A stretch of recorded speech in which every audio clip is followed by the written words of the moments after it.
Well, not the, I don't know, I don't know if desegregation, it's, you know, the discontinuance of the use of segregation for gang members. Well, I'll put desegregation because they say it's desegregation. I was looking up the one term, they put desegregation. Yeah. Because they originally segregated them, weren't they? Wait, hold on. Yeah, what they did was is they had a deal where they had indeterminate SHU terms. So what would be a better way? Tier Talk is live now discussing the discontinuance of SHU terms for gang members. That sound good? Yeah, why not? How do you spell discontinuance? DISCONTINUANCE.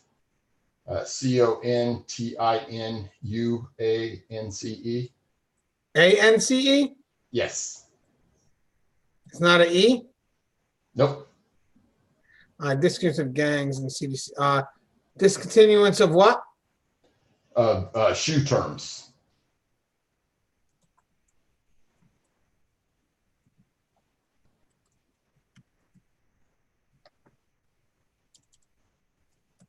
For gangs. Okay, let's try this again. Here we go. Hey, there we go. Oh, you see it? Yeah, now it's up. Okay, hold on, because I'm waiting for it to pop up on my end. So what we're gonna do is we're gonna start sharing it. Give me a second. Just give me a second, people. Just share. We already have 8 people already in the room. What's up, guys? Yeah, just give me a second, guys. I gotta share. I gotta share it out real quick. Hold on. I feel like that romper room thing. I see Faith and Brandy and Bonnie. Yeah, there's a couple of people already in. I just need a few seconds. I got to share it out real quick. So hold on 1 second. Just bear with me. There's Russ right now. Okay, so hold on, guys. Takes me a second to set it up.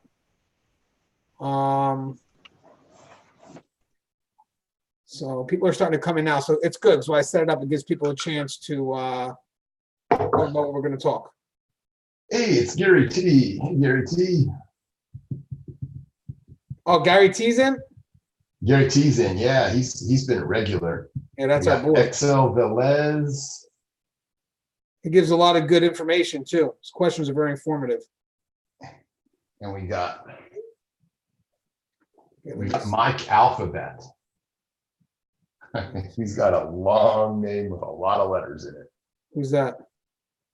Mike Alkashvili. Alkashvili. That's the best I can do, Mike. I hope I'm not butchering it too bad.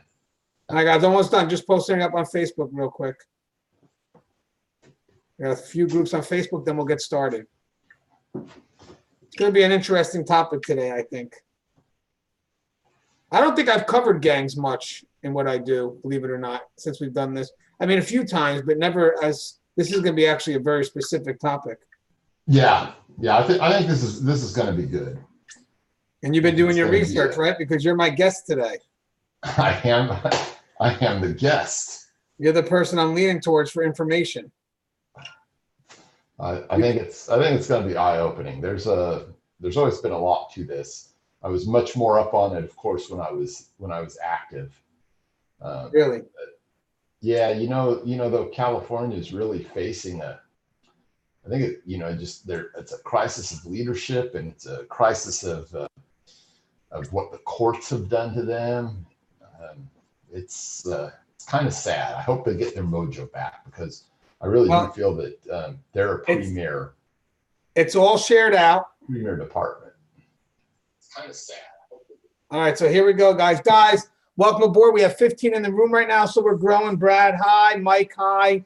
Chaos, what's up? Velez, what's up? We got a lot of returning people. What's up, Mark? Bonnie D, of course. Oh, by the way, Brandy got an email the other day that her application for JSOCO got deleted and that she'll have to reapply. I'm sure that happens sometimes, especially when they're switching over computer systems. It sucks, but don't let that discourage you. Put it right back in. I've had that happen. You never know, but at least they were honest with you and kind of told them it was their fault, pretty much, that it got deleted. Okay, guys, so real quick, today's going to be an interesting topic. Guys, by the way, we welcome all your questions. We're going to talk about, I was using the word the desegregation of gangs in CDCR, but maybe the better word is pretty much the stopping of the security housing unit for gang members. Now, Russ did work out in California, and he also did some research. So I believe some of that research will be current and up to date, and we'll talk about the issues that CDCR is facing. But again, Russ, do you mind introducing yourself to our audience and also give them some update on that Keepers of Chaos page on Facebook? Oh, absolutely. My name is Russ Hamilton. I was a sergeant with California Department of Corrections for 27 years. I did another 3 years with a juvenile detention facility in California.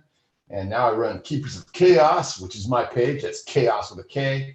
And basically we run content, history, training, and everything corrections for those that are in the field. And that's not just officers and lieutenants and that sort of thing. It's also anyone else that works there, whether you're a nurse or a handyman, an educator, whatever. And so we just try and, bring training about, manipulation, gangs, just whatever's current. And it's growing pretty good right now. I think we're at 2935, if I'm not mistaken. So we're about ready to crack that 3,000 mark. It's going gangbusters, and we have a really great synergistic relationship here with Tier Talk and Anthony Ganji, who carries a lot of our video stuff. Yes, and I will say it's great to see your page growing, your group, because you give a lot of good information out there. And guys, it's a really good community. I'm actually going to send a link to Mike, because Mike asked about a video about the first day in corrections, and we did do a video on that. So I'm just going to send him one. We have a lot more than that, Mike, but there's a good one for you to start off on. Yeah, but you have created also a great community on Keepers of Chaos. I'm getting some of that community heading my way to Tier Talk, and I would like to think vice versa. We try to give Keepers of Chaos a shout out each time you're on. So hopefully the people that aren't maybe not regular people at Facebook, maybe either they're checking out the group or maybe even actually opening up a Facebook account just to get into that group. It doesn't mean you have to be active on Facebook, but it'd be good for you to check out some of the groups that are out there that are for correctional officers or just for correctional staff in general. Now, a couple of things we got going on the Tier Talk side before we get into the show is next Monday, guys, unfortunately, we are not going to be able to have a Q&A on Monday. Maybe we'll be able to switch it to later in the week. I'll let you know. I have to go speak at a college on Monday. We're starting to do the college rounds again. So I'm going to be working with Connie Eileen. I'm going to be going down to the college that she works at, and that's going to be the Monday, this Monday coming up. Also, I'm going to be in Rhode Island for a few days. We're going to be shooting a documentary. Guys, you are going to love this when this documentary comes into play. I'm very excited. We are going to have, if things work out, a few premieres for this documentary. But this documentary is pretty much about a fallen hero. I won't get too specific with it. And it's about the dedication it takes to work in corrections. So I think that this documentary has the potential to hit home. It has the potential to show the human side of the badge. And I think if things work out well, you guys are going to be very, very proud of what we put together, in my opinion.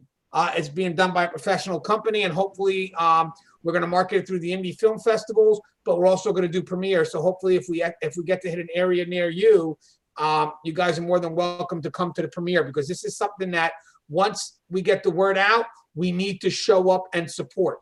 We need to be there to support stuff like this, because if we're not, it's going to die at the wayside. So again, just another opportunity for us to get together and meet. I'm going to try to go to every premiere. I'm sure Russ is going to attend a few, so you get a chance to meet us and see what we're about. You know what I mean? I like to think, we're no different than we are doing the show. I'm actually a lot shorter in person. Yeah, I'm not as tall as someone actually. I remember I went to an event one day and we were doing it was an event in Vegas. It was, and people kind of recognize me, but they don't know where to put it. So it was funny because as the guy's talking to me, there's a big video of me playing in the background, and the guy's like, "Man, you really look like him." And I said, "Yeah, I get that a lot." He goes, "Oh, you watch his show?" I was like, "No, what's the show?" So the guy's coaching me about it. He goes, "Dude, you also sound like him." I was like, "Yeah, it's crazy. A lot of people say it." He goes, "But you're probably not as tall as him." I was like, "No, that's where we're different. He looks like he's a lot taller than me." So and I'm That's just sitting in the car a little bit. Yeah, it's unique. But guys, Thorfinn Gamer said, I just applied to join Keepers of Chaos. Okay, so Thorfinn just applied to join Keepers of Chaos on Facebook. So we'll get you in before the show ends. I promise you. All right, so we have 20 people in the room. What's up, Duke? How you doing? What's up, Lou H? So today we want to talk about the issues that are going on in California with the putting the gang members, the rival gangs. They're kind of breaking them away from the security housing units, and they're trying to kind of slowly introduce them back into, I guess, general population. I'm assuming, right? I mean, that's the big. Yes, they are. And obviously, there's a big concern, especially with the Fresno Bulldogs. And guys, if you aren't familiar with the Fresno Bulldogs, they're a gang that once had an alliance but broke away from that alliance. They kind of stand alone. They really have no leadership. They used to be a street gang called, I believe it was Fresno 14. And then eventually they broke away from the Nuestra Familia. And they kind of just rival everything from the 14 to the 13 to the Bloods to the Crips. They kind of borrowed all their symbols from the college out in California. Is it the Fresno Bulldogs? That's the college? Yes, Fresno State. Fresno State Bulldogs, same colors. A lot of people actually mix them up with the Bloods, but they aren't the Bloods. They actually stand on their own. They're a Mexican gang for the most part, but again, very hard to control because there really is no leadership. And that's what makes it very difficult. Believe it or not, gangs with leaders, sometimes when you go after the head, you kind of get a little bit of control. But in this case here, it's very hard to control them because there is no head. So now, Russ, you've been doing some research. So let's just start with, why did they decide to do this? Okay, let me start by going back a little bit and just giving a little bit of history of the management strategy that existed in California Department of Corrections before these changes started coming about. Gang members, or to be more specific, the ones that they deemed that were prison gang members, which was the Aryan Brotherhood, Mexican Mafia, Nuestra Familia, Texas Syndicate, and the Black Guerrilla family. Those were all the original prison gangs, right? And so if they validated anyone as a member of one of those gangs and managed to be able to say, you know, on paper that that specific person was a member of that gang, they got an indeterminate SHU term. So now you're probably asking, what's an indeterminate SHU term? That means that they're in SHU in perpetuity forever, unless they step away from the gang and they go through what was the debriefing process. So that's where California was for years and years. And, you know, it's hard to say, you know, how effective the strategy was. The prisons, of course, you know, they always had a violence problem, but not at the level that they're starting to experience now. And what finally happened that was kind of the straw that broke the camel's back, so to speak, is there was a lawsuit, and it was Ashker versus the state of California. And Ashker was a validated Aryan Brotherhood member, and he brought this suit saying that an indeterminate SHU term constituted cruel and unusual punishment. And so for whatever reasons, and there's a lot of different thoughts as to what happened out there. Some people believe that California just threw up its hands and just gave in. And then some people believe that, well, I happen to be one of these. I think that there was just a lot of influence from the media and influence from the gangs themselves. And, you know, they actually had a couple of different politicians that were trying to write legislation for them, like Tom Amiano and Lonnie Hancock. And they had just managed to manipulate people. And, you know, push came to shove, and finally the California Department of Corrections bartered a settlement. And that settlement led toward them reviewing everyone that was on an indeterminate SHU term and letting them out for the most part. Now, guys, real quick, don't forget to like. That helps me with the algorithm. So if you're in the room, please hit like. And if you can, I would appreciate if you guys could share it on your social media outlets just to get the word out. We're trying to get to 10,000, and we're doing well. You know, we're almost there now. We're a little over 9,660. So we're about 340 and change. And SHU is security housing unit. So I actually did a video less than a week ago, maybe. I think it came out the Friday that passed. Guys, don't forget, guys, we do have regular content. So Q&A every Monday, except for next Monday. That's the only time I'm going to miss it, but I'll try to still get another Q&A sometime in the week.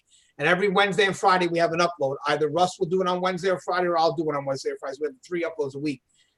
We did one on trying to let people know that what you see as only punitive is actually preventive, because I have a feeling that people don't understand how myopic their perspective is when it comes to seeing how practice is. So my concern is that when we're fighting to keep it, we tend to always stay narrow and tell people, you know, we need punitive, we need punitive, we need punitive. That's not going to change the mind of the people that are looking to change it. What we have to tell people is the fact that, wait, you're only looking at it as one element. It's actually preventive, and then go ahead and focus your argument on the preventative measures. Now, the thing is right off the bat, when the CDCR started doing this and they started, you know, putting these rival inmates together, it was no shock to frontline what the outcome was going to be. These inmates are going to fight. And of course, they're trying to limit it to just say it's one gang, saying it's that one gang that can't be controlled. And I guess what they're going to try to do is try to put everything on that one gang, so the public will be like, okay, well, then if it's not the Fresno Bulldogs, then this is going to work. It's not the case. This is something that is literally, it's a culture. It's a culture that once you put them together, it's bound to clash. And the problem is this experiment is going to cost lives. It's going to cost lives of the inmates, and it's going to cost lives of the staff now, who have to force to respond because of these changes that really aren't involving their input. I mean, Russ, if I was you, you were a sergeant, right, at San Quentin, let's say, right? And by the way, guys, San Quentin is one of the homes where I believe Fresno Bulldogs were founded, right, or started, because I know there was a war in the 80s between them and the Nuestra Familia that when they broke away. But didn't that war happen in San Quentin? The war actually happened between the Norteños and Sureños, and that was the you know, beginning of all the animus between the Nuestra Familia and the Mexican Mafia. The Bulldogs actually broke away from the Nuestra Familia and the Norteños in 1985. Yeah, I knew that. Somewhere around the, yeah, and then I know that what happened was, just a little quick, because I know we're talking about the Fresno Bulldogs. I know what happened was the people in the prison really didn't know the changes that the F-14 was going through on the streets. I think when a lot of the prison people came out, they started seeing the signs like the Bulldogs, the red wear, and they didn't know how much of what happened inside the prison wind up affecting their movement on the streets. But for you, if you're a sergeant out in San Quentin and someone told you, hey, listen, we're actually going to get ready and depopulate the SHU with the rival gang members, and we're going to start putting them into yards and trying to force interactions with them. You as a sergeant with tons of experience, what would be the first thing that you would say? I would say, whose bright idea is this? You know, it comes down to this. You've got your carrots and you've got your sticks, and neither one is really much good without the other.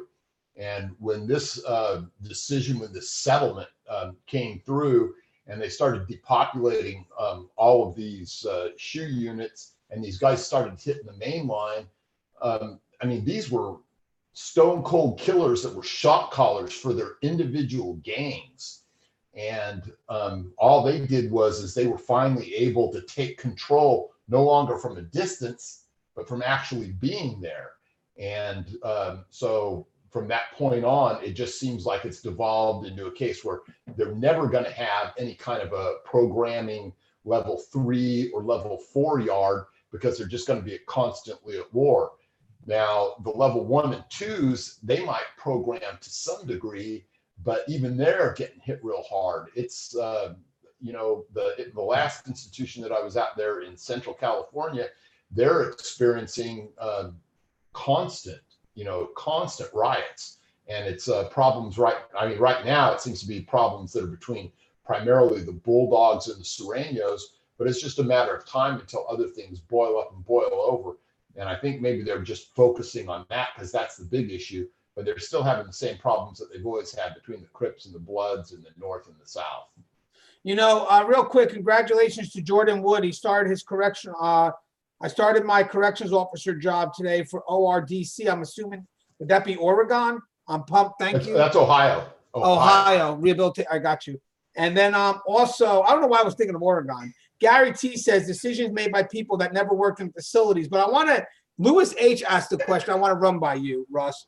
In your opinion, does the California DOC have the officers back, or is it more sided towards inmates? Policy at SHU and officers' side, or more towards protecting inmates' freedoms? I would say that, it tends in some respects to be a little bit of a mixed bag. What California really does have, or at least historically has had going for it, is we always had, the best equipment and the best training available. A good friend of mine, Rob Sharkey, he put a lot into the whole, disturbance control and alarm response planning that California eventually developed during the 90s and so forth. And in California, everyone's got a vest. They have their own personal vest. Everyone has chemical grenades on their belt. Everyone has an expandable baton. Everyone's got at least one MK9, sometimes more, and always lots of access to lots of chemicals and lots of direct impact rounds and munitions for 40 millimeter launchers. It's a well outfitted, well run organization. And, but I kind of think, and from the people I've talked to and stuff, I think they're kind of losing their way, because I just don't think that there's enough leadership that's come up through the ranks that has seen these kind of large scale disturbances and stuff before. They're not able to strategize. They're down to tactics now instead of trying to figure out how to make things safe. They're playing into the inmates' game. And these inmates, believe it or not, and I'll go into this in a little bit, have a tremendous ground game going for them that's allowed them to get to this point.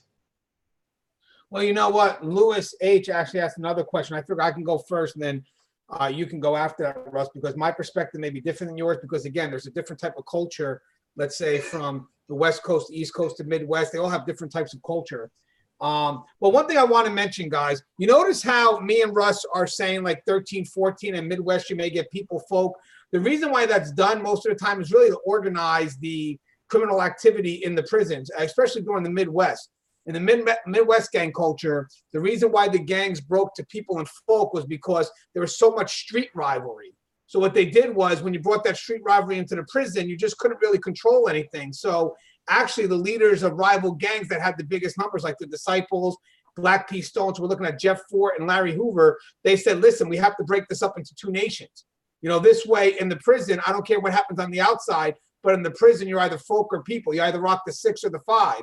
And I think that you kind of see that with the 13 and the 14. You basically see that they're trying to end all this street beef, at least while they're in the prison, so they can get some order. But don't get me wrong, once those gangs go back out, that prison loyalty is not there. They still go back to beefing and controlling the turf. It's all meant to benefit the kind of like the one entity, in this case here, either Larry Hoover or Jeff Fort back in the day.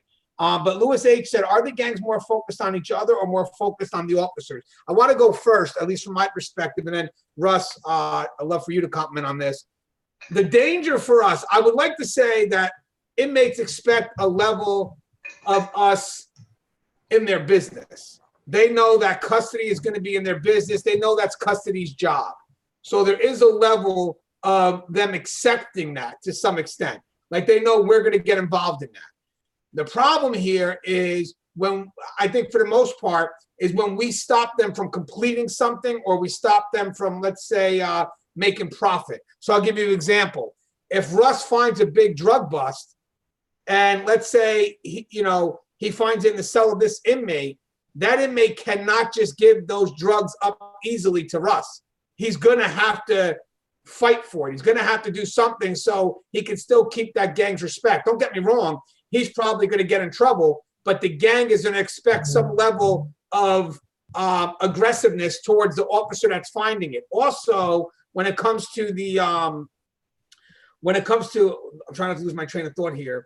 When it comes to the gangs, most of the time when they're fighting with each other and we get in the middle and we stop them from doing what's supposed to be done, let's say there's a hit on another inmate and this gang's in the motion to get it done, and Russ or me, we get in the middle of that, we may become the target. Because at that point, the gang is, or whoever that person is going to be like, hey, listen, this person got in my way, but I took them out. It really is crazy, but that's how their world works. They're going to go after the people that are going to stop them from doing their mission. And for the most part, that's when we get hurt. I think when I dealt with gangs, I had a lot of controlled interaction with them. I try to deal with them on a one-on-one basis. I felt that was easier than always address them as a group. You know, if I found an inmate being disrespectful, I would wait to catch them alone and then kind of chat with them one-on-one. But I feel that most of the time I had problems with gangs was, again, if you're trying to stop them from doing something that they have to do, because if they don't do it, they themselves would be disciplined or punished. I mean, is that sort of right with the West Coast culture? Yeah, I think that I think the easiest way to explain it is that the gangs tend to be, to whatever degree, somewhat pragmatic. It depends if they're having particular issues with staff, then they focus on staff. If they're having a particular issue with another group, then they focus on that. At the root of it, though, you have to remember that these individuals, I mean, and this is from a clinical point of view, they're antisocial personality types. So you can't even necessarily, rely on that. There's no one way to put it that they're more focused on staff or they're more focused on each other. To them, you got to remember that they'll do anything, say anything, and act in any manner to get ahead. I mean, they, quite frankly, look, they kill their own all the time. It's it's a matter of record when you look at what the Aryan Brotherhood and the MA and the Nuestra Familia all did. It was just, if they would kill each other until it came time to kill amongst themselves within their own so-called, brotherhood or group. And you know what's crazy, guys, with the use of social media? They get a lot of support now, and now that support motivates them. So we have to be careful of that. That's a thing where that's become very dangerous for us, where these inmates now feel that they're on a mission. And once the public supports that mission, however perverse that mission may be, it puts our lives in danger. Because I remember the riot in Delaware when they took out the hero Lieutenant Floyd. There was support from the outside, which only motivated the inmates. That's why I'm thinking, like, if that's the case and they continue to do that, especially during an issue where there's a riot, I just wish that there could be a blackout of all social media. I wish the news would not cover it, let it go through it, let it finish what they got to do. Because at the end of the day, the news was also partly responsible, because the news, they were giving the inmates just cause by saying, yeah, I know they're rioting, but they're rioting because they haven't been getting programs. They haven't been getting, well, wait a second. All that's thrown to the wayside when we lost a hero. So when we have a hero that's killed, I don't care what they're rioting for. I don't. We'll address that when the need comes. But at that point here, don't look to validate their cause, because now they're going to get further motivated. That's stuff that we can investigate later. At the end of the day, is what we have to have is we have a life that has to get out. The public will jump on that, like, oh, I know that that lieutenant died, but again, it's because they weren't getting programmed. It's because they weren't getting this. They minimize their actions. When we had that issue with another hero, Megan Callahan, when Megan Callahan was killed, responding to a fire on a dorm, the public was quick to say, well, why is a female working in a male facility? Just stuff to minimize the actions of the person who took the life. Like, okay, I don't care what mistakes, let's say, she made. I don't care about any of that. The point is, her life was taken. So how about we go back to the person that took her life? Because whatever mistakes she made, which she didn't, by the way, but whatever mistakes people thought she made, that doesn't minimize the fact that this guy ruthlessly murdered her. So the same thing here with just in general, that social media puts such a twist on what we do that it's actually validating the inmates' perverse cause in some cases. I mean, would you agree that social media is a threat to us in the prison as well? Russ, you there? I think I lost Russ for a second, guys, so hopefully he'll come right back in. But I think right now the new threat that we have is the social media platform. The social media platform now gives inmates a cause, and unfortunately, when they have that cause, it motivates them, and staff is now having trouble to control that.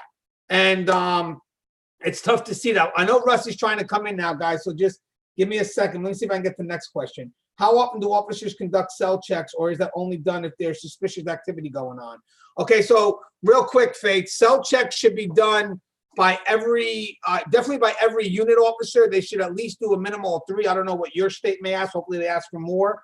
And then obviously there should be random, hopefully you have the manpower. Technically with understaffed facilities, you don't, but you should have search teams also on every shift that can hit up maybe more of an abundance, like maybe a few more cells, or maybe some public areas. I know on third shift, the overnight shift, what they tend to do, copy Russ is reconnecting. What they tend to do is they may hit up the public areas, like you know, where the inmates hang out, like their TV area or whatever, their living area. Also, yard should be done a lot as soon as before you open the yard, bang. When the yard is done, yes. And again, it should be done as many times as yards opens and closed. But I would like to think that there should be a mandated policy that tells the unit officer at least 3 cell checks a day, and then maybe support staff can get those other areas like food service or whatever other areas they could be outside of the housing unit. But cell checks should be done more. And the problem is when you don't have enough staffing, that becomes a very big problem, because now you either get the officers who aren't doing the outside search. Now we're talking about the unit searches, the outside searches, but also don't forget like the food service searches. But don't forget, guys, you also need to have those officers back. So when, let's say you're working in a dorm, there always should be at least 2 officers in the dorm at a time and 1 in the sky. So now if I'm doing my search of the bed area, I have an immediate person watching my back right now. So that makes me more comfortable in case something happens. But I also have an eye in the sky. That eye in the sky is also protecting both of us. So the key is, unfortunately, when you're understaffed and you don't have that officer properly back, that officer is not going to feel comfortable going for that search or going for that contraband, because they're going to start getting nervous when they feel that, okay, if I find this, how is this inmate going to act? How is this group of inmates going to act?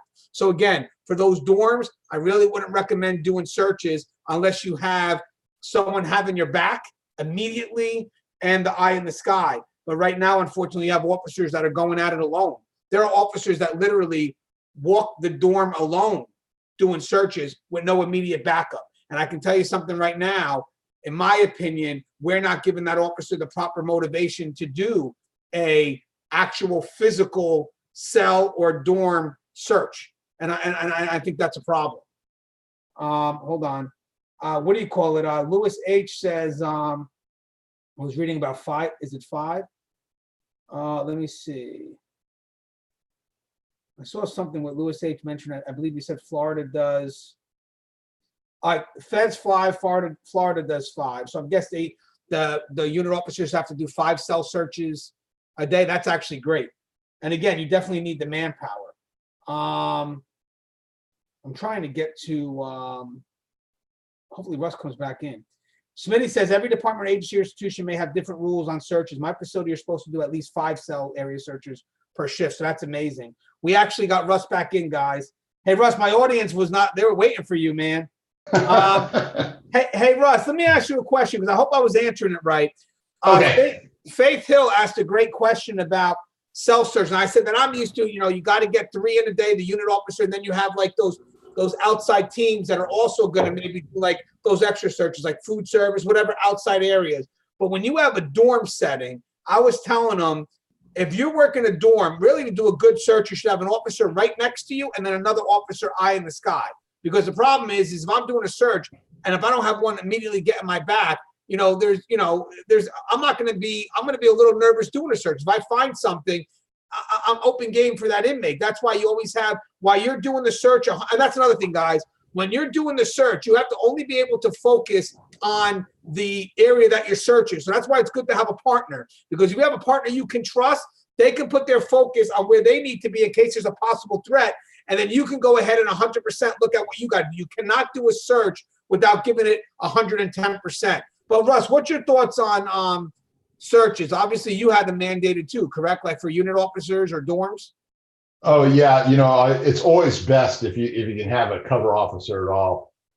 We would do different types though. Sometimes in some of our dorms flush them all out so that, you know, we could sometimes leave just one officer in there by themselves if we wanted, because there would be no inmates.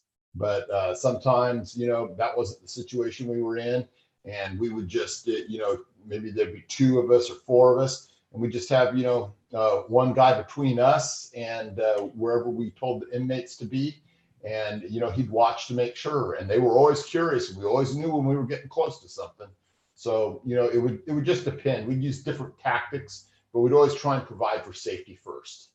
You know, and I will tell you, Lewis H says he carries his partner MK4. It's a good partner to have.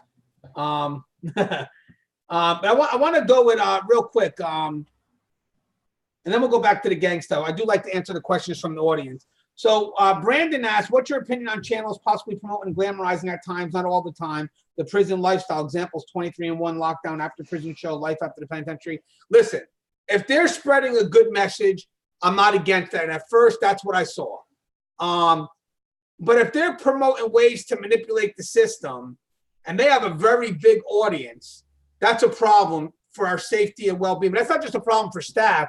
That's a problem for inmates. Like if you're promoting how to manipulate to get into protective custody, that's a tool that we utilize. You know, if you're promoting that all officers are corrupt, that's not true. You know, and of course we're going to get defensive on that. You know, if you're promoting an atmosphere that is, you know, glorified by violence and really saying that, you know, you have to sometimes hammer these COs when they want to do their job, or if you want to be a good CO, you shouldn't come after inmates for every little thing. I mean, the problem is that you're getting advice from the other side who's going to have a motive because that's what the audience wants. I'm not mad at them. They want to have those followers and that's what their material, that's fine, but they should find an approach that looks to find that middle ground where we coexist. Like, and it's true, like I'm working in a prison right now. You know, there is a level of respect that we have to have for each other. I know what to expect from them. They know what to expect from me. But at the end of the day, we control the house. We're in control of the house. I feel right now what's going on with some of these prison channels is that they, and again, some of them do good. So I'm not attacking them all because I don't want my channel slammed again. But the thing is that they have to let us control that house. They can't be teaching inmates how to get around the rules and regulations because those rules and regulations are built from policies and procedures that save lives, that it's an effort to make sure people get home. So when you're teaching people to go around policies and procedures, we're scrambling. Inmates are going to get hurt, but we're also going to be the ones that get hurt. So the thing is, if ever you have that influence and you chat with those prison channels, you got to realize something. Some of the things that they say, people are going to take to the heart.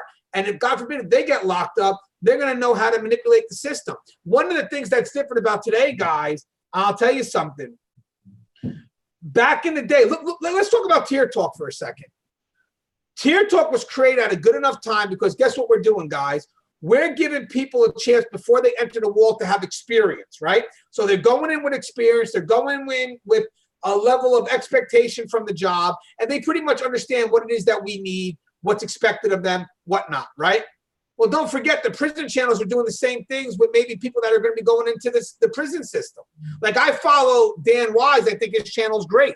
RDAP Dan, I've followed him for a while. Very professional. He teaches people how to work with the system, not to go against it. But you get these other channels, not going to be specific as to which ones, but they teach people how to go against the system. And the problem is that's what a majority of that audience wants. So they have to cater to that audience. My thing is, if I was able to have an influence like that, like what I'm doing now with Tier Talk, is I would try to bring the middle road. Yeah, I may have had a problem with one officer, but that's not every officer. And I would let people know that. And one thing I would never do is tell people, hey, if you want to get into protective custody, here's how you can do it. And here's how you can manipulate your family into doing it. You know, it puts a danger. So the problem is through social media, the inmates that are coming into the system now are going to be a lot smarter. Like one of the things you never want to do is another reason why you have reception or intake areas like reception inmates should be at a whole nother facility is because you don't want them mixing with senior inmates right off the bat. You want them to build that respect for custody, to build that respect for the system, and you have that first influence all the time. Now what's happening now is the inmates have these channels that they're able to get more information at. And when they come in, custody may be thinking that this inmate added new to the system. They don't know that much. But what they should be asking on intake is, what social media channels do you watch? I don't know if that's a question that facilities ask anymore, but I think that's a great question. Let me see what YouTube channels you're subscribed to. Because by getting a sense of that, they're going to kind of know what type of inmate you're getting in. So guys, if you're in charge of intake, find a spot that you could put on there and ask them, or check out their YouTube accounts. See what channels that they're subscribed to. And I'm going to tell you something. The inmates that are subscribed to some of those channels above, they're going to be a little ahead of the game, and you should be wary of that. Would you agree, Russ?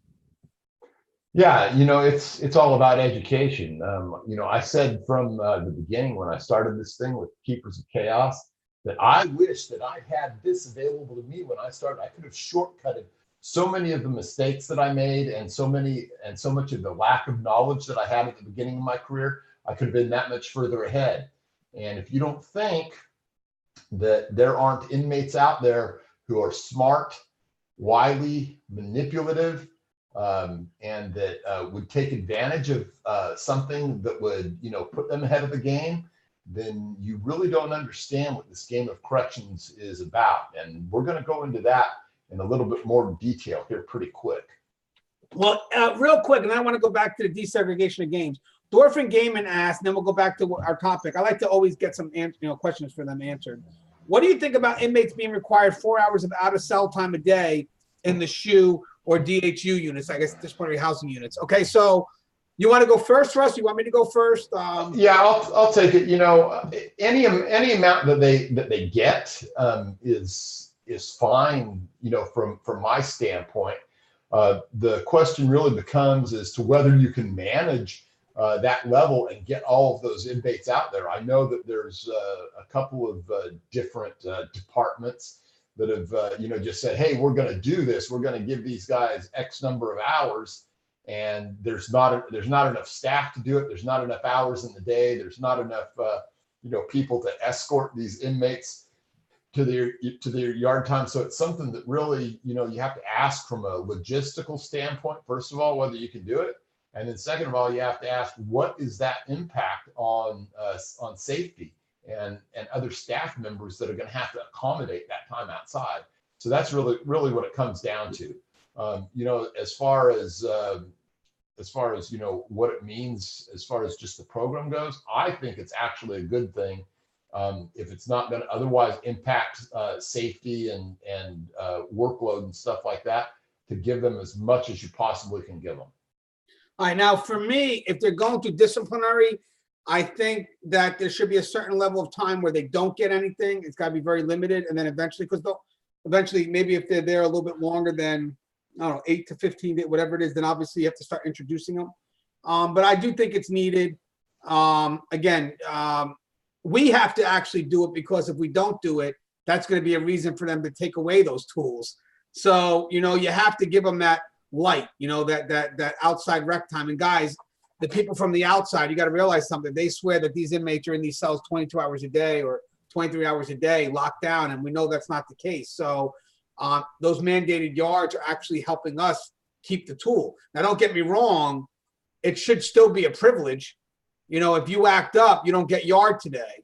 But in some cases, if they start to mandate it, then you just have to make the yard more controlled, because we're talking about controlled inmates, which means that they're not going to be in the yard together with other inmates. They may be in their yard by themselves. So that does require manpower. It requires time to make it happen. And obviously facilities, they run minute by minute. So, again, do I think it's needed? Yes, I think it's needed, but I still feel there should be some level of control. The concern right now is that if we keep on making privileges rights, the officers or custody or just the facility itself loses that sense of control. And we need to kind of make the public aware of that. We need to make the public aware that every time you change a privilege into a right outside of the normal rights, don't get me wrong, there are some things that are rights, clothing, food, hygiene, whatever it is. But when you start crossing into things that,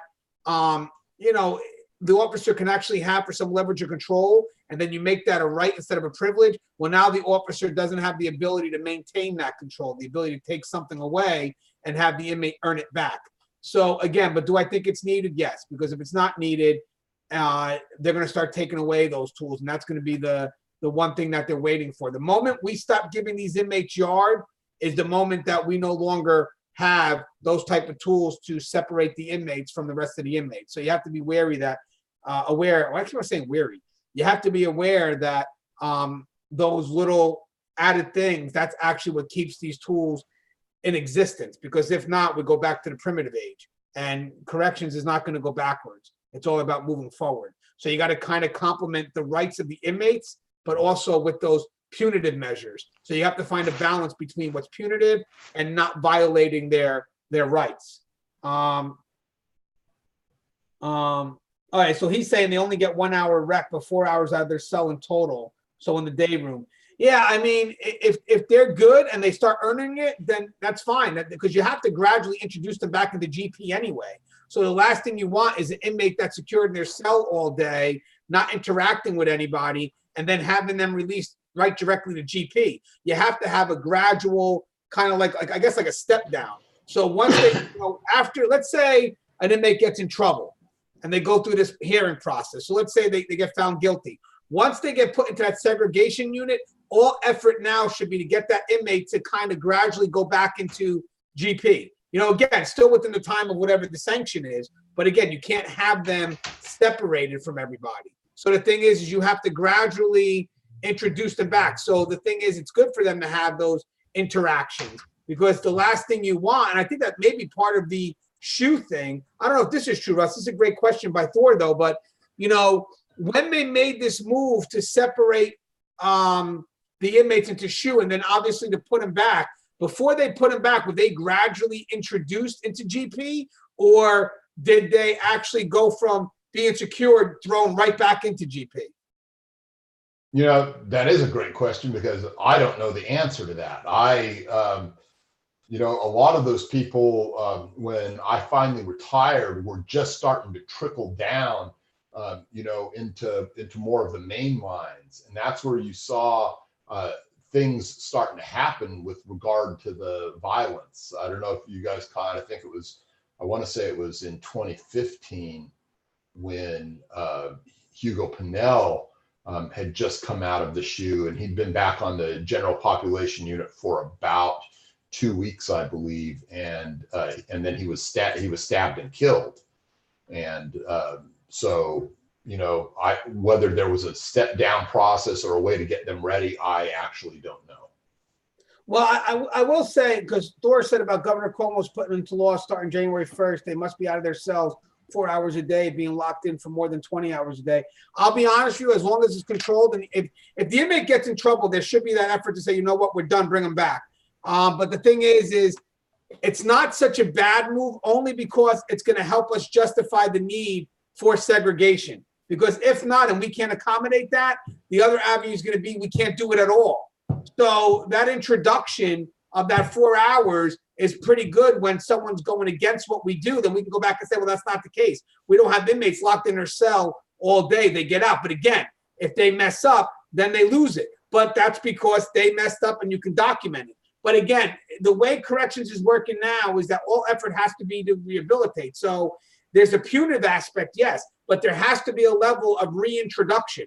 So the key is that 4 hours may be needed, because, if you have an inmate that's locked in, let's say the SHU for 20 years, and all of a sudden it's like, hey, we got to let him out, and you just let that person out, that's not going to be a good thing. That inmate has to have that interaction, at least as it goes. And if they step back, you bring them back and you start over again. But I'm not going to be 100% against it, as long as custody can manage it. Again, there's an inherent risk to working in corrections. We all know that. But it's an effort to gradually introduce them back to GP. And, it's just the way corrections is going, So if you don't have that, if he doesn't make that effort to do that, there could be a good chance that there could be pressure to say, you know what, if you can't accommodate that, then remove it. Now, some people are going to say, well, you're opening the door, and then it'll be from 4 to 6, 6 to 8. That's when we have to get involved and make sure that we stop it at a certain level. Now, granted, politicians are politicians. They're going to make laws without talking to us anyway.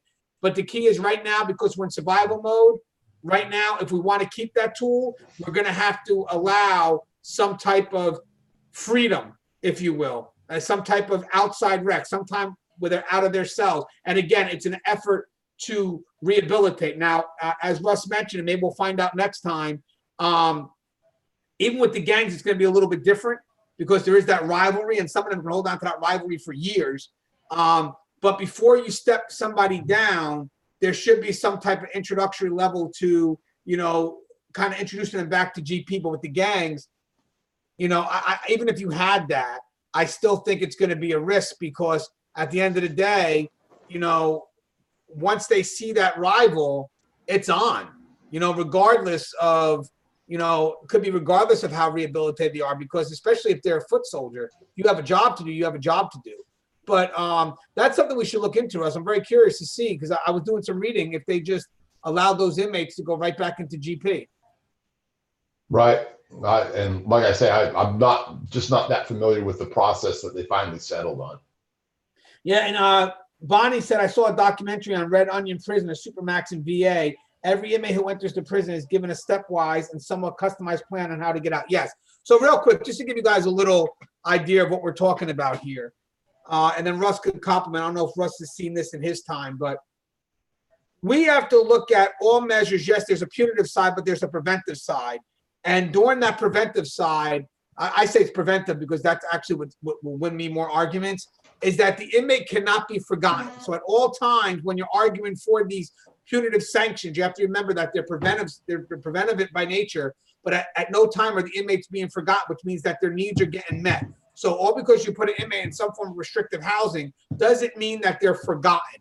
They are not forgotten. They're met on an individual basis, I'm sure, or in some cases they get to come out, they get to group, they get to do, you know, things to keep them busy, but to always prepare them to get back to general population. Or in some cases, the sad thing could be you could have some inmates that can max out from those areas.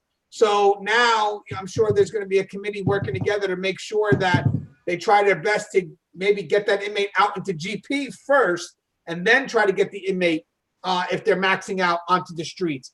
But the thing is, at all times, we're looking to move the inmate forward. That's the key. Now, if we feel that the inmate is not ready, then you can create a step-down unit where, again, they're introduced to like other inmates from that type of restrictive housing, and they have to mingle. But the key is, guys, is that you have to have that somewhat forced interaction, because if not, that inmate could still pose a threat when they get released. But that's why, again, we do it in a secured housing area, and custody can always handle the job. Like, you know, if custody puts their mind to it, I always say there's nothing they can't accomplish. It's just that they may have to change their mindset as to what that administrative segregation is actually being used for, guys. So don't solely look at it as being punitive now, because the times have changed. You have to look at, in order for us to keep it, we have to promote the fact how it's also rehabilitative by nature. So if someone was to ask you, what's up with your restrictive housing, you have to say, yeah, it's punitive, but also these are the other functions they serve. And that will kind of be able to help us utilize those tools. But again, with that said, what happened in California, to me, that was not rehabilitative in nature. To me, that was more of a giant threat, because again, this is not just, these are holding inmates for reason. These are holding inmates because they're a threat to the population, and they will continue to be a threat to the population. So there's only so many times where you can convince somebody to leave a gang and they're not going to do it. So at that point, you have some power over the gang. You're not going to leave the gang. I still see you ordering hits. I'm sorry, man. I'm going to put you somewhere so we can limit your activity. And also by us limiting your activity, we provide for a safer facility. But and when you were there, Russ, I mean, obviously you saw the SHU in practice. You knew it worked. You knew it provided a safer facility. Yeah, it does. And if by nothing else, by just you know, putting a choke point on the number of decisions that are made by the shop callers, you know, there's a buffer there, and it makes it that much harder for them to operate. Now, when this whole lawsuit got started, what you had was you had a bunch of individuals who were talking to the media, and not only were they talking to the media, but some of their own people started creating their own media outlets. They started pretending that they were media outlets, in fact, and they have a presence in social media, and they just started, you know, the same old mantra over and over and over again. It's cruel and unusual punishment. The officers are setting me up. They're planting evidence. And this just went, you know, on and on and on. And that's how they eventually, this, and you can look this up online if you're interested in more of the details. This group of guys there at Pelican Bay, they became what was known as the Short Corridor Collective. And the ringleader that got the whole ball of wax started was this Todd Ashker, a member of the AB. He was a validated gang member. And they finally ended up with enough pressure on the department that they ended up, you know, having to settle. Now, if you go back and look at, you know, the things that they said with regard to they're being tortured by staff, they're being, you know, it's cruel and unusual, all these other things that I brought up, and you look at what they put in their own writings, you know, they're talking about how they started this collective when they got together at the Short Corridor, and that was the impetus for them to get together and to settle their differences and to start stopping the violence and all this stuff. And you look at the words that they use when they talk about the SHU unit, they talk about solitary confinement and isolation.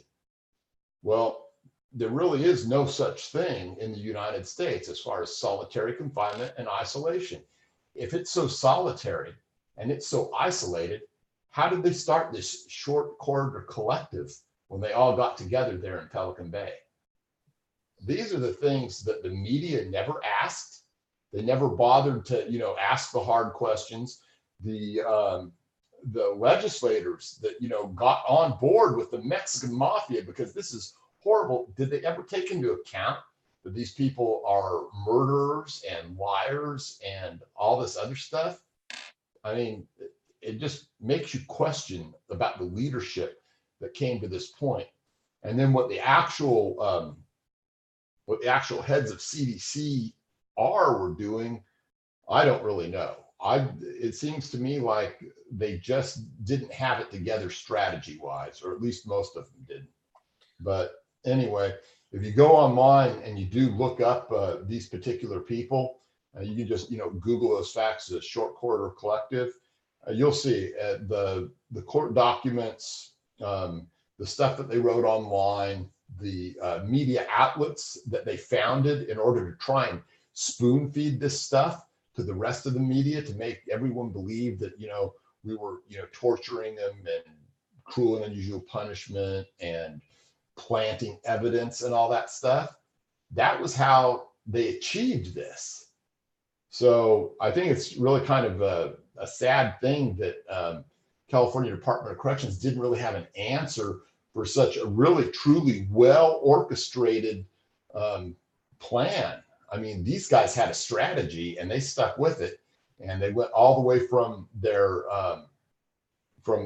hunger strike to the lawsuit to victory.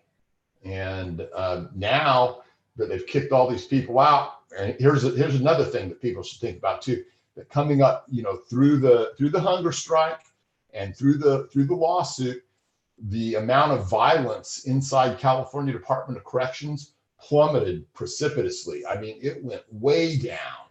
And then as soon as the settlement and everything hit, it went way back up. Why did that happen? And you know what's funny? Why did that happen?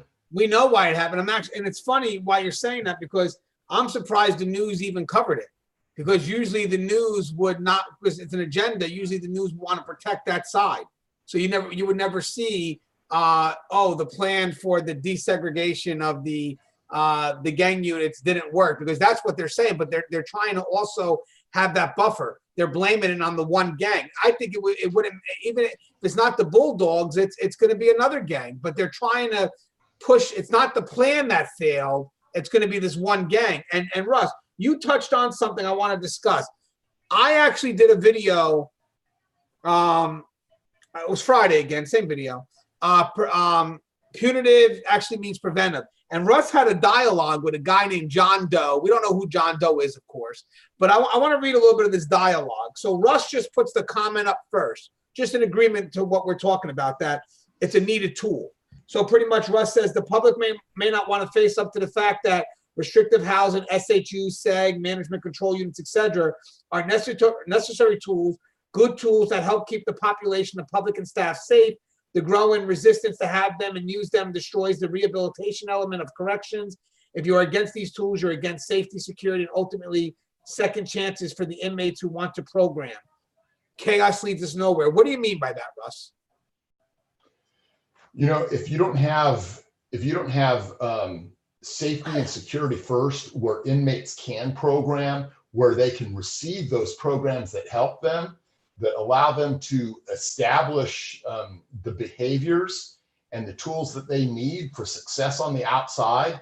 If you're always putting those inmates in a position where they have to choose sides or suffer the consequences, if they can't be safe in the day-to-day things that they do, just going across the yard to chow, how do you expect them to ever be rehabilitated?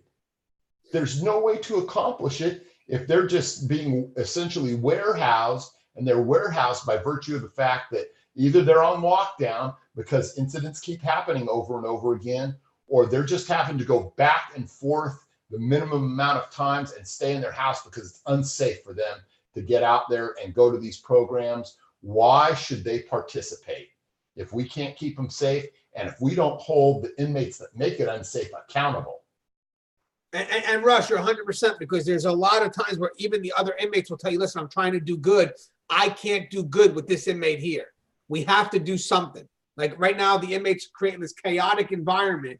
And you know what the sad thing is, I think the public looks to protect the rights of one when we look to protect the rights of the many. And sometimes there's going to be a conflict. I mean, you see it on the streets all the time. Sometimes you're going to, sorry today, man, it's going to be you because you're a threat. So at that point, if you're a threat, I'll worry about your rights later. I have to do what I can to make sure you protect the rest. That's the key. You know, and then don't get me wrong, we'll focus on that individual. The individual's not forgotten. I don't want anybody to think the individual's forgotten because they're not in correction. But at one point, I have to focus on the many. You know, if I have one inmate that's stopping me from doing everything I can to move forward with the other inmates, well, guess what? That one inmate has to sit here for a while because I have the other 99% and change that I have to get to that are ready to, you know, that want to make an effort to go out, and we have to make them ready for it. Now, when Russ said it, the response from John Doe was, I agree they might be a necessary thing, you know, RHU or not, restrictive housing, but necessity is not the parameter by which the Eighth Amendment is applied. The question is whether segregation is cruel or unusual in the modern context. Notably, I would direct the inquiry at the issue of whether or not the government is liable for the mental illness it causes, since science shows at least approximate correlation between segregation and mental illness in terms of a causative or mediating factor. Notably, I would impose strict liability on the government here because the ability to incarcerate for crimes is not constitutional mandate, rather it's a discretionary function at best that is shaped by the shackles and chains the Constitution places upon the government by design. Well, real quick, you know what they're not saying though, Russ? What they're not saying though are the people that may find themselves in those areas already have mental health concerns.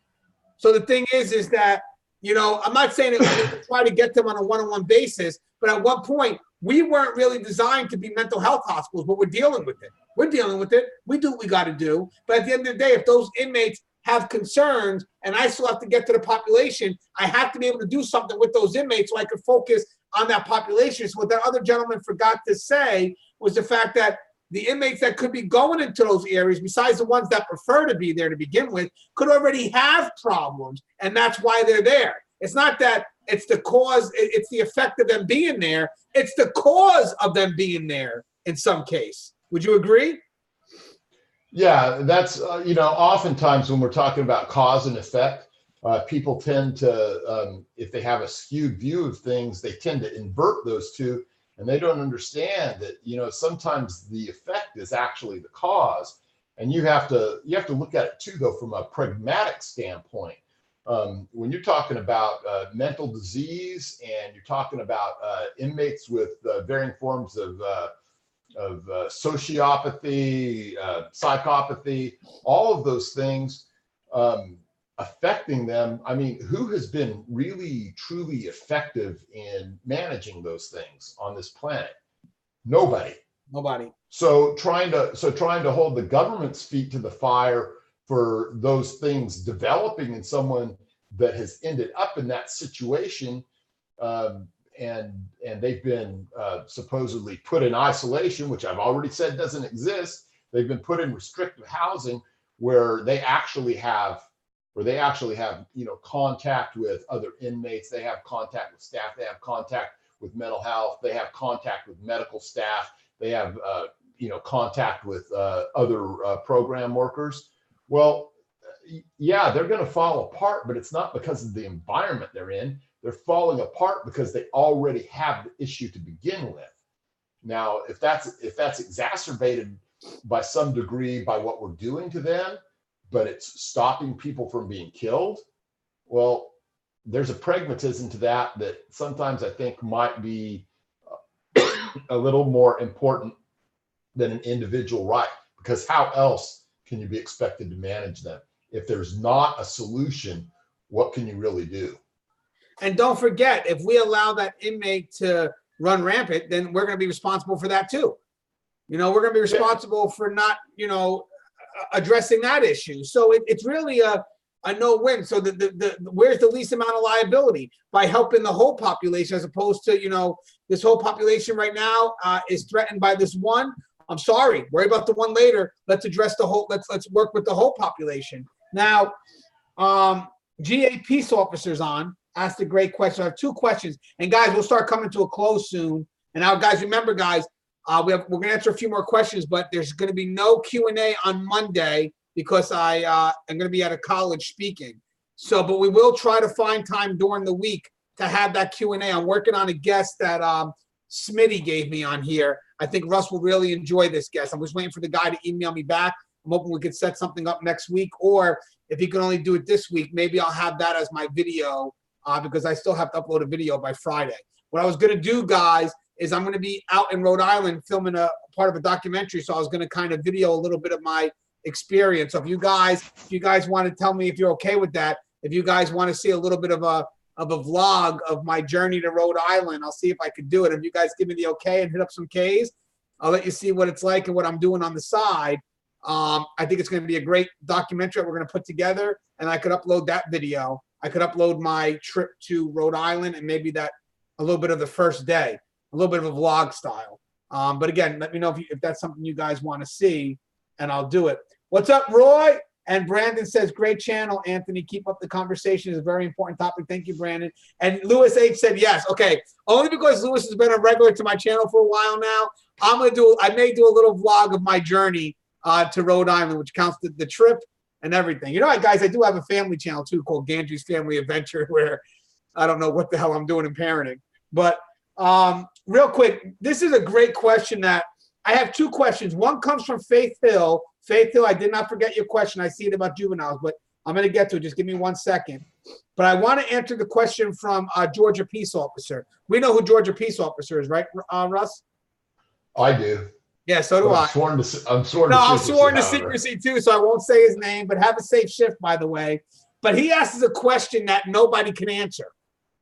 Nobody can answer this question, so it's a great question. So I am willing to give this question to anybody that can answer it that watches this show. He said, hello, Russ and Anthony, you two good-looking men. You guys are so, I'm adding that. Yeah, he didn't really say all that. He just says, hello, Russ and Anthony, checking in. Have to go into the facility in about 5 minutes.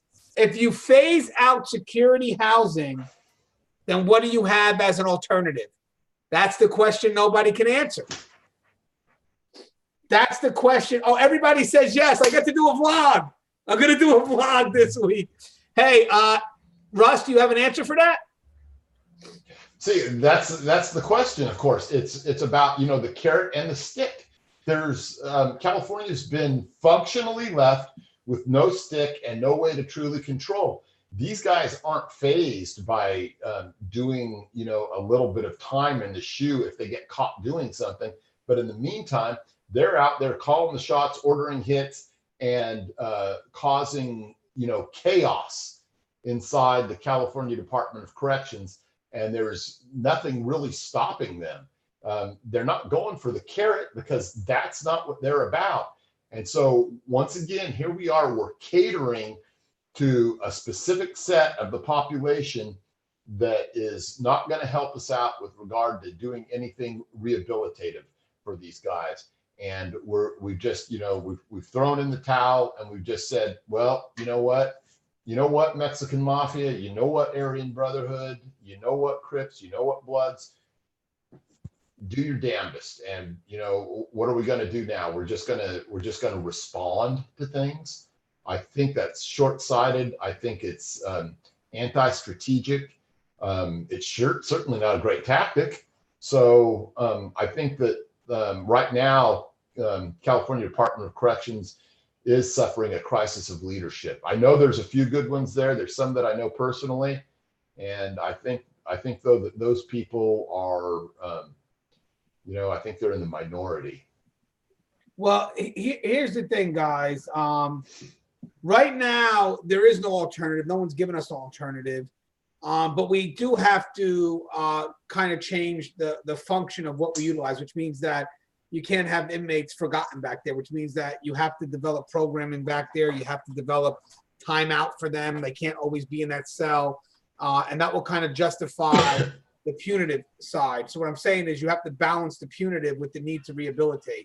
And that's kind of where corrections is going right now. I think at one point we talked about this, Russ. It was strictly punitive. Now it's more rehabilitative, but eventually it's going to be the balance of both. And I think you're going to see that balance in the restrictive housing units, where you're balancing both the punitive side with the programming side. And I'll tell you something, if you're able to do that successfully, there'll be no arguments against it. You can't argue against it because, again, their needs are getting tended to as safely as possible. People will still find their ways to argue against it, but I think it'll be a tougher argument, and then we just need a department with a backbone to defend it. Saying, "Hey, what are you talking about? There's no one locked in their cells for 22 hours a day. This is what they do. But the problem is right now, people are making changes on what they feel is happening, not knowing what's happening, and they still think that we're primitive in our practices when we've evolved. I would like to think that in the course of, let's say, the last 20 to 30 years, corrections has changed, and I don't think people see that. And I think what they're doing right now is they're generalizing these extremes to create these changes, using those extremes as a way to motivate the change. And we know for a fact that's not the case, at least from people behind the wall. But we can't speak up. That's the scary part. So now we wind up having to go through these changes because we are not allowed to tell people the truth.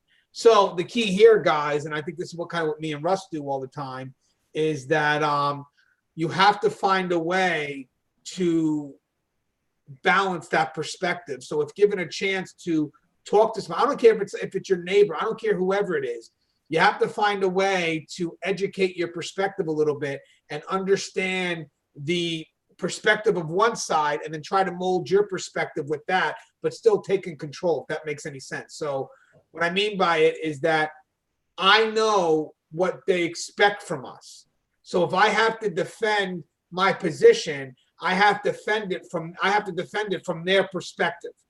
You know what I mean? Which means I have to take into account what they're going to use against me and form my argument on that. So like if they're the first thing to say, well, you have to get rid of this because they're not allowed out of their cells. What are you talking about? They're not allowed out of their cells. They get this, and this. You give them nowhere to move in their argument.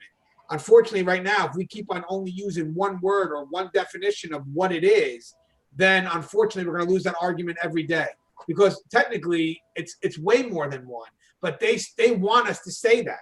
They want us to, go against punitive, when at the end of the day, it's not just punitive, it's preventive. So now what happens is if you put everything into that one pile, then when they get rid of punitive, they're getting rid of the preventive measure. So now if you go back and argue, say you keep on saying punitive, I say preventive, have the preventive element supersede the rest. Yeah, sure, it's punitive, but punitive is only a small portion of what it really is. It's actually very preventive. So now when you look to get rid of that small portion, you're getting rid of the bigger picture, which is the preventative side. We have it backwards. We're showing them that the bigger picture is punitive. The smaller side's preventive. It's not the case. So now when they get rid of the punitive side, oh, it's only a small little hit on preventive. No, it's reversed. The bigger hit is on the preventive side. Now I want to get to, oh, thanks. They say we're spitting facts. Thank you. Let me see. Gary said something good. The public are sheep and believe whatever the media wants them to. That's why shows like this need to exist, guys, because we're able to put a little bit of a, a little bit of a conflict into what they say. And trust me, they'll never challenge us because there's no way someone from the media with no experience could come in and challenge anybody with experience. There's no way, because you have experience. And the thing is if the media goes to challenge it, you're going to talk with passion and your heart will lead the argument. That's why I'm never scared to go on live TV. That's why Russ is never scared to go on live, because our passion speaks. And I have no problem saying, if I don't know it, I don't know it. So what am I to be afraid of? There's nothing to be afraid of. If I don't know it, I'm not going to answer. But if I know it, I'm going to fucking ramble. I'm going to keep on saying something. But Faith Hill had a question I want to get to before we close. We had a lot of comments coming in, guys. Faith Hill said, being that she's interested in youth corrections more than adult, can you explain the difference for rules, or is it similar? Yeah, Russ, that's your experience. Okay, yeah. There are a lot of similarities, but there's also, from the perspective of legislation, and I would say in most states, at least I know so in California, there is a greater level and duty of care that you have toward juveniles. And it's a very difficult, high and hard standard to meet. You can't use force in the same way, but you can use force. And I used force when I was involved in it. They're also much more focused on the rehabilitative part. And I can tell you that with juveniles, there are more of them that you're able to change than there are those ones that have matriculated from the juvenile system into corrections in general, the adult side, the prisons, the jails, whatever. And so it's heartening to be able to actually make a difference, but you have to go into juvenile corrections with the idea and understanding that you're not going to save all of them. You're not going to save most of them. What you are going to be able to do is you're going to be able to impact a few of them and turn them in the right direction. And some of those will be saved in the process. But it's hard. It's difficult because juveniles are just ruled by a bunch of whims and emotions, and they're constantly at conflict within themselves. And they have they have mental issues. They have issues with their parents, issues with their schools, and it's not something that's easily resolved. But I wouldn't trade those 3 years that I had of it for anything, because I really felt that was the one time in my career where I had positively impacted on someone. Now, I got to go back to the adult side because I loved fighting crime too. So anyway, that's my perspective on it, Faith. For me, I dealt with young offenders. I have some juveniles, but they were doing adult time. Again, kind of similar to what Russ is saying, and also similar with some of the comments, especially from Lewis. Unpredictable, they're impulsive, but there's a lot of focus on them because, again, a lot of studies have shown that the maturity level is not there. So a lot of them, even though they may commit crimes, some of even if they're aggressive in the crime that they do, they're still seen as victims to some extent, because their mindset's not there, or maybe they come from a troubled home. So they get a lot of attention. So again, your approach, you have to be very patient. You have to be extremely, extremely patient with youth offenders or young offenders, because they will push your buttons. And I'm going to tell you something, use of force you really have to be able to write well. If you're going to use force on a young offender, it pretty much has to be a last resort. I know it sounds weird, but as long as you're a good writer, you say the truth, obviously you have nothing to worry about. But the thing is they really, they're taking away a lot of the tools that we use to de-escalate situations. Like, God forbid, you pepper spray a juvenile. That's a concern. Some of these juveniles, I mean, I'm only 5'5". These juveniles are going to be twice the size of me, but I would have to, in my report, write down how that threat was imminent. A threat to me may not be the same as a threat to Russ. And, like Russ is 6 foot something. But for me, maybe an inmate that's 5'8" is a threat to me, where Russ, maybe it's not. So the thing is, when I write my report, I have to make sure that I detail the fact that this inmate was a threat to me and why they were a threat to specifically me. It may be a little subjective, but again, you can't tell me how I determine what that threat was. I learned that in a great report writing class where people said, you know what, the world may not see it as a threat, but you have to explain it to them how they were a threat to you. And again, it's not being creative, but if I'm 5'5", a lot more things are going to be threatening to me as opposed to Russ, who, what are you, Russ, 6'3", 6'4"? 3. 6'3". So, but again, juveniles, it's a tough job. You have to be patient. They're ever changing. So you have to keep up with policies and procedures because there's always new things being implemented in juvenile facilities. So make sure you read up on all the changes, not just locally, but nationally, and prepare for lawsuits. They're going to come. Dealing with children, they're going to come.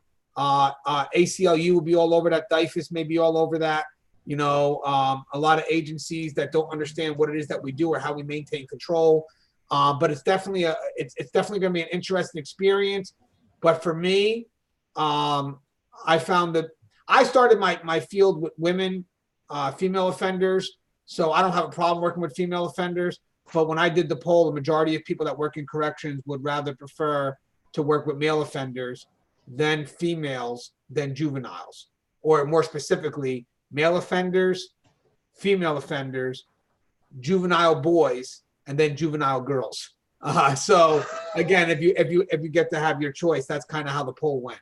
All right, guys. So Russ, any closing lines for the audience? Yeah, absolutely. So if you guys are more interested in what's happened and the history of what's gone on in California Department of Corrections with this whole gang thing, you can look up ASHKER, ASHKER versus the state of California. Also, you can do a Google search on the Short Corridor Collective, and see some of that. I'd like to say one thing. The guy, John Doe, on that particular thread with Anthony's last video, I actually really enjoyed the give and take, the back and forth that we have. We have two very different perspectives. I think that's something that some people here might find worth reading, because we had some long answers and some good dialogue that I felt. So look that up too on Anthony's last one. And then also, if you're in the business, come on over, check out Keepers of Chaos. And last but not least, share videos from Tier Talk everywhere you can, in whatever venues you're on Facebook or whatever. We're getting down to these last few subscribers that Anthony needs for us to hit that 10K mark. And I'm super jazzed and excited about that. And anyway, that's all I got to say. Yeah. By the way, I put the link up for that show, so they can check out the comments to see your conversation with John Doe. All right, so guys, so just real quick, as we slowly, the numbers are going, I just want to get a closing here, because this also gets released to Corrections 1. We're about 360 maybe, give or no, I'm sorry, 340 away from 10,000. So if you guys get the chance, sharing it, letting people know the show exists. Again, one day maybe we'll get lucky, because after my 10,000, my next goal is 100,000. So I'm really going to start putting you guys to work. So get ready for that.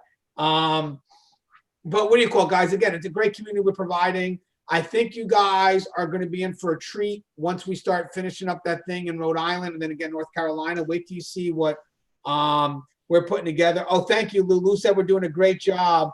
And he always tells the new guys to watch. Again, I can't do this. We can't do this without support. But what I would like to do eventually, guys, is when the numbers get worthwhile, like even so, like, 10,000, we still need to get the numbers higher. I get all these sponsors. So I'm sure I can get the sponsors to kind of do like a meet and greet. That's the key. I would like to get a meet and greet where we can meet everybody and just hang out, share some experiences, and maybe meet some people for some more content. because I always love to get people with experience. I have a feeling that we're losing a lot of people with experience. So I would like to maybe solidify some videos with them on it, just in case we ever lose these people. We're able to kind of, you know, get some, you know, good experience still out there on the venue, because these experienced people are leaving the profession faster and faster. And the problem is so is their experience. And we have a lot of new boots that are actually willing to listen to what they have to say. And I don't want to lose out on that. So that's a good part of having this venue. And, oh, thanks, Artie. I said, good show, guys. There's one more thing I wanted to say before we go. And Joseph Oliver, save that question for the next show, and I'll answer it for you. I promise you. You have my word. It's about mass shootings. So we'll definitely talk about that the next episode. I think that's something we can cover a little bit. Oh, Lewis said, you guys are legit. No bullshit. That's why I like it. I'm going to tell you something. Lewis is very legit, too. Trust me. That guy is, he knows his shit. We've had some conversations when I first met him, when he was commenting on I didn't forget about you, Lewis. I remember your first few comments, but then I was able to smooth you over, I think. Smitty's got me a great guest. I'm actually going to forward you an email today, Russ, that Smitty gave me. It's the experience that he sent. I'm going to work on getting this guy on. I already sent him an email. I think you guys will love this. The guy's going to be coming from the state of Florida. He was actually, he was one of the first responders to, if you work from Florida, you're going to know who this officer is, Sergeant Reuben Thomas. He was one of the first responders when Sergeant Reuben Thomas was murdered by a shank-wielding inmate. And he was also a field training officer and a bunch of stuff. So I think we have a lot of, you know, stories we could share with him, whatnot. Now, guys, don't forget, I do upload. Russ will be giving me something, what, on Friday or Wednesday, Russ? Yeah, I'll get it to you toward the middle of the week. I've got a couple different ones I'm working on. The one that I've got stories from a couple different people, probably not until next week. I'm going to try and do one on, and everyone should be thrilled with this title. It's going to be Correctional Officer versus Prison Guard. Oh, okay. So then if you do it on Friday, then I'll do mine on Wednesday. Okay. I'm having an idea of what I want to cover real quick. I was hoping maybe to snag an interview on my upload. So if by chance, let's say that gentleman gets back to me, maybe we can do another live Q&A and I'll use that as my upload. But I was going to think about doing my vlog. So if you can get your video done by Wednesday, Russ, I could do the vlog on Friday. Pressure's on. You got it. All right, the pressure's on. All right, guys, as always, guys, I love you guys. Hit the like, share it, do whatever you can, help get the word out. And again, thank you guys for participating in this community. And remember, next Monday, we don't have a live Q&A, but we will get one done sometime that week. And then we'll go back to the Monday schedule. I got to speak at a college on Monday up in New York, I believe. It's for Connie Eileen. She's a regular on our show, very good. And she's just, it's the least I could do for her. She's been on our show multiple times. So as always, guys, stay safe. And I will see you next time around. Look for our 2 uploads, one on Wednesday and one on Friday. Stay safe, everyone.